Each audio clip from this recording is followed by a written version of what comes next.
spoilers if you haven't seen Once Upon a Time in Hollywood. Get out.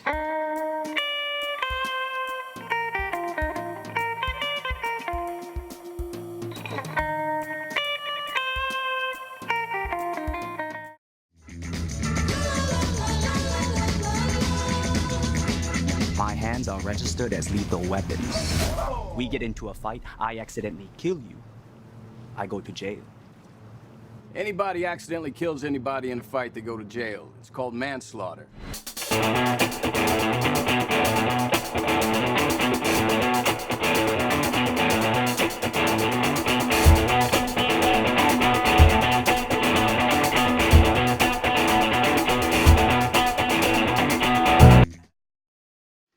What's going on, you guys? Big75 here, aka Vince Salerno. Today I'm reviewing another movie. This time I'm talking about Once Upon a Time in Hollywood, Quentin Tarantino's 9th film. Good lord, it's hard to believe we've gone through 9 films of his already, and apparently he's going to retire at 10.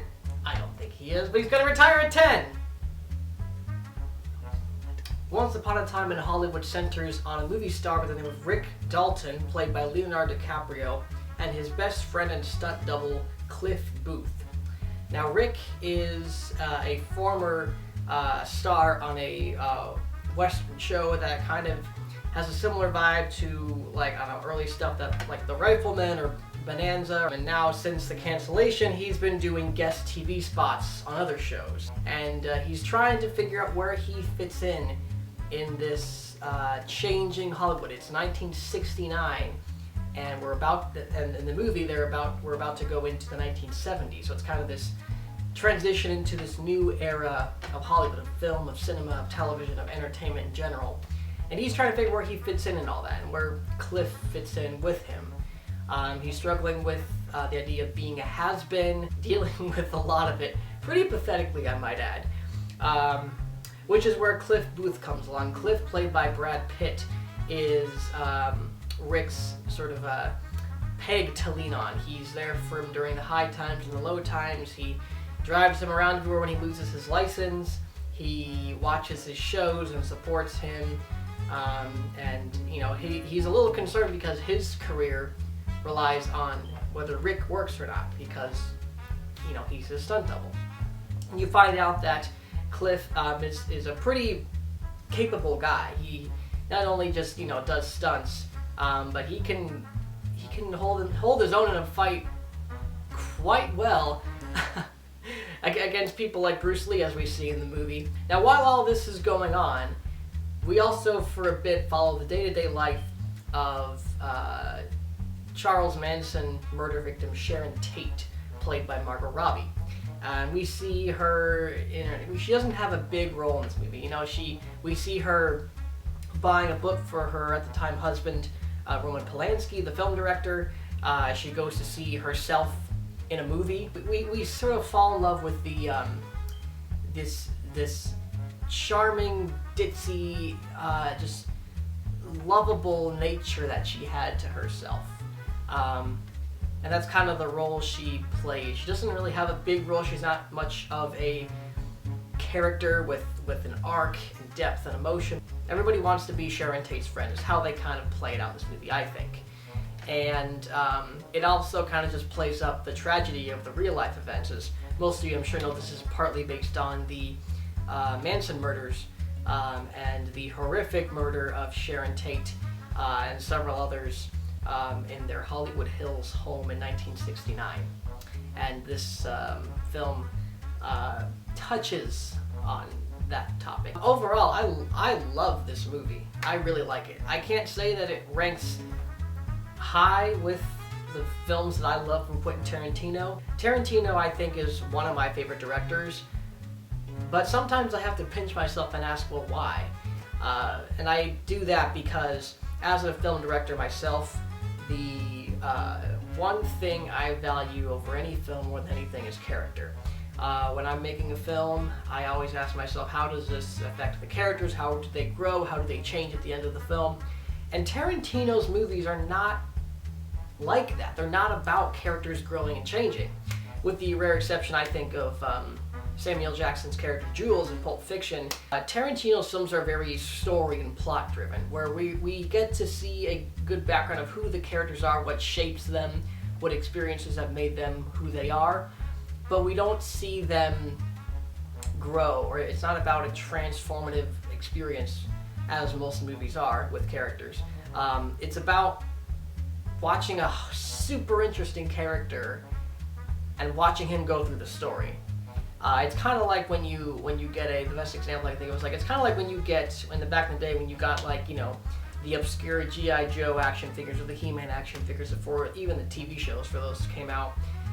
You didn't know who these characters were emotionally, what they deal with. You just got like a description on the back of the box, and that was your character, and you could make up whatever fun story you want when you're playing with those action figures. That's kind of what I think of when I watch a Tarantino movie. That's why they're so fun. I think that's why he's my favorite director, is because he's a mastermind at story and making such fun, engaging films, even if the characters aren't necessarily reflections of ourselves that grow and change. It's very clear that he has been shaped by this world. This is a world he knows very, very well. And I don't know if he had to do a ton of research for this film, because I just think a lot of this is just common knowledge. 1960s, early 70s film. I watched so many interviews with him talking about just the history of just crafting Rick Dalton as a character and how he based him off of old Western TV shows and actors that were dealing with that, and just so many other inspirations for Rick Dalton. So he's kind of this amalgamation of Hollywood TV Western stars that kind of have this struggling point in their career where they can't make the jump from television to film, because essentially that's what this film is about. The cultural jump in Hollywood from television to film, and Rick representing this has-been group of people trying to make the jump. Let's get into the ending. So in the end of the movie, as those of you know who've seen the movie, the Manson murders happen. We see the lead up to the crime that the Manson family is going to murder Sharon Tate and everyone else staying at her house. Rick Dalton intervenes, and that kind of inspires this idea that all the violence and chaos in the world is caused by the Hollywood stars that we grew up with, and the violence in their movies, and that, you know, they're the root of evil. We need to take them out. So they change their plans entirely and try to seek out to kill Rick Dalton. Unfortunately for them, Cliff Booth, who's high on a acid-dipped cigarette, is ready to kick some ass, and that's where we get like the first and only really graphically violent signature Tarantino violence scene. It's an interesting scene because it's kind of like this is Tarantino's aggression and just anger, and I guess as a culture all our anger towards what happened to Sharon Tate. Cliff Booth is the one that does everything, and Rick Dalton is the one that gets credit for it. So it's kind of this weird parallel to the actor-stunt relationship, where the stunt double never really gets any notable credit. But there's a really cool scene at the end when they've been murdered and burned to a crisp. Before he goes to the hospital, Cliff Booth, Rick taps on the ambulance and says, "Hey, you know, Cliff, you're a good friend." He said, and then Cliff responds, "I try." That's what he says near the beginning of the movie to Rick. And it kind of struck me that at the heart of this movie is this friendship. This friendship that is not built on getting each other jobs. It's not on trying to succeed one another or competing with one another. It's just this genuine friendship of two guys working in the same industry that want the best for each other. But it ends on a very interesting note where we find that Sharon Tate and everybody in that house was not murdered, that they all lived. We see Rick Dalton meet Sharon Tate after the incident, and we're left with the title card of Once Upon a Time, ... in Hollywood. And we're reminded this is a fantasy. This is a fairy tale. it's also kind of a love letter to Hollywood, and an homage to a former time of living, and just the pursuit of the dream of being in Hollywood.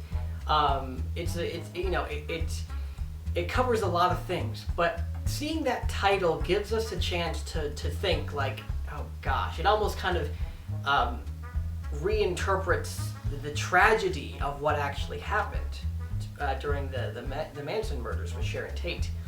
And it's somber because it's almost this thing of like what we lost and what we could have had.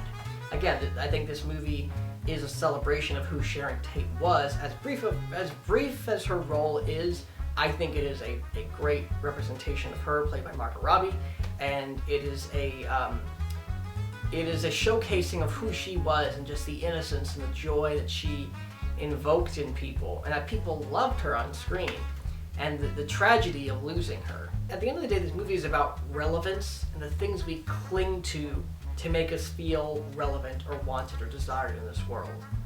And sometimes you have to find out that the things that you want are not the things that you need. And well, I think what Cliff and Rick both know and realize is that, they have each other. They have this great friendship that, again, is not rooted in both of them trying to pursue separate careers and one-up each other like we see in most Hollywood depicted friendships. There's no competition, there's no hatred or jealousy for each other. There's just understanding and love for one another. I mean, at the core, this movie is about friendship, and the friendships that we cling to make us feel high when we're low, so to speak. And just all throughout the film, Cliff is willing to put himself on the line for Rick. Drive him around, fix his house, watch his shows, his guest spots. I mean, it's a fantastic friendship that's portrayed on screen, and I think that's at its core, it's kind of a tribute to what we all go through in Hollywood. We all need, in order to survive this industry in Hollywood, you need someone that you can just fall back on and just vent with and can struggle with your problems with you. As if it wasn't clear, Leonardo DiCaprio and Brad Pitt are amazing in this movie. Brad Pitt more so, I think. I loved his role as Cliff Booth. They're both kind of modern personifications of the idea of the Hollywood legend, which is kind of a dead... It's an extinct idea, unfortunately. Like, Hollywood stars being box office draws. And now it's like franchises and intellectual property, unfortunately. It's cool to see these two Hollywood legends sort of make a movie about a former legendary time in Hollywood. Easily one of the best films of the year. Doesn't top Toy Story 4, of course. We'll see what Quentin Tarantino cooks up next time with his 10th and final film. Well, thank you guys for watching this review. I hope you enjoyed it. If you did, be sure to hit that like button and subscribe to this channel. You can check out my short films, trailer reactions, and other movie reviews. Also, you can check out my podcast, the Salerno Podcast. The most recent episode is up, featuring Tyler Banark. Look forward to the next episode coming out very soon. Thank you guys for watching. Have a great day. God bless, and peace out. The changing of the culture with the jump from film to television. Damn it! What was I saying?